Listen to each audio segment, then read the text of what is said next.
Imagine this. You're standing in the middle of a crowded Christmas party. The room is packed with people. There's laughter bouncing off the walls, glasses clinking. Someone's telling a story that has everyone doubled over.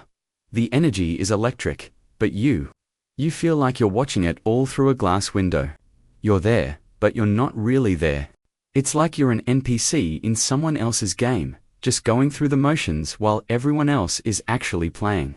This isn't just about being shy or introverted. This is something deeper.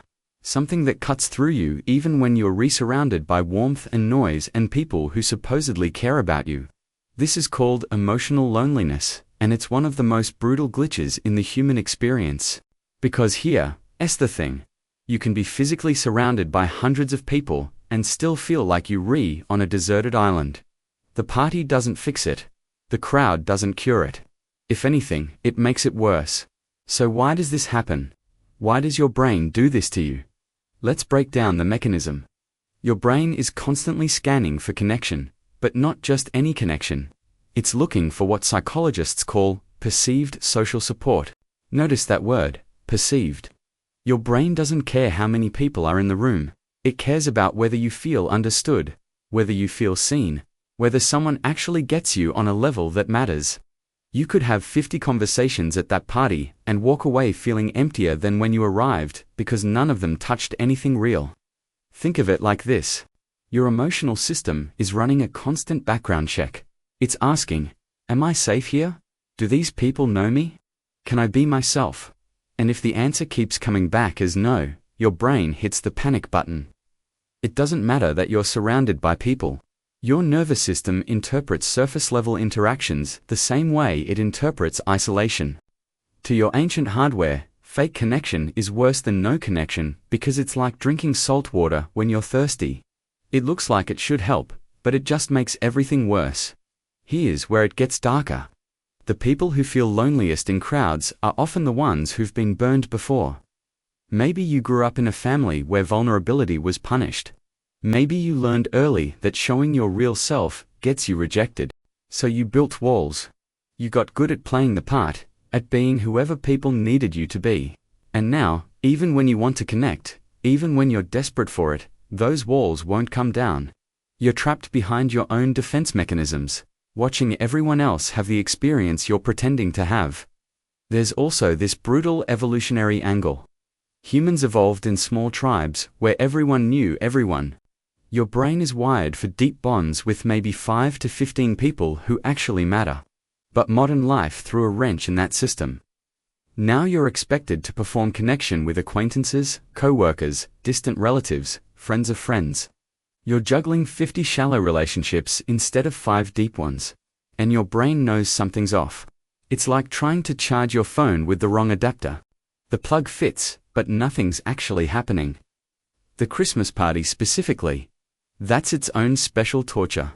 Because Christmas is coded as the ultimate connection holiday. It's supposed to be about warmth and belonging and coming home. Society has programmed you to expect magic during these moments.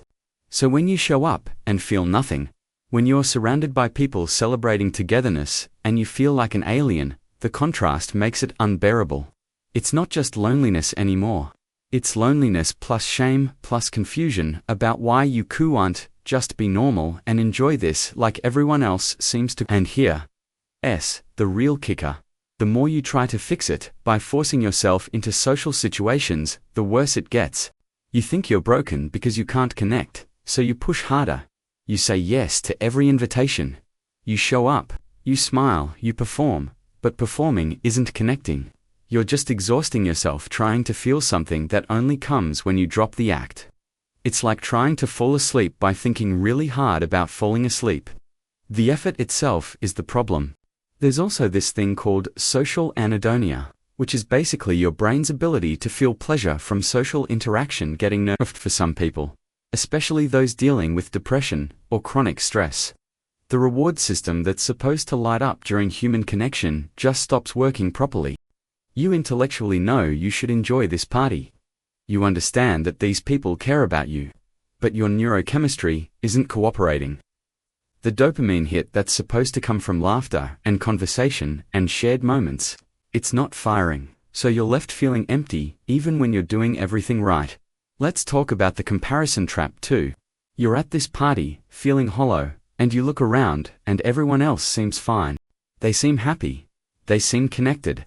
And that voice in your head starts up, "What's wrong with me? Why can I not do this basic human thing?" But here's what you don't see. Half those people are faking it too. They're just better at the performance. Or they're numbing it with alcohol. Or they're so desperate for external validation that they've convinced themselves surface-level chat is actual intimacy. You're not uniquely broken. You're just more aware of the disconnect. The takeaway here is pretty brutal but necessary. You cannot force authentic connection, and crowded rooms are often the worst place to find it. The people who feel most alone in crowds aren't antisocial or damaged beyond repair. They're actually more attuned to what real connection looks like, and they refuse to settle for the imitation. The loneliness you feel at that Christmas party isn't a bug in your system, it's a feature.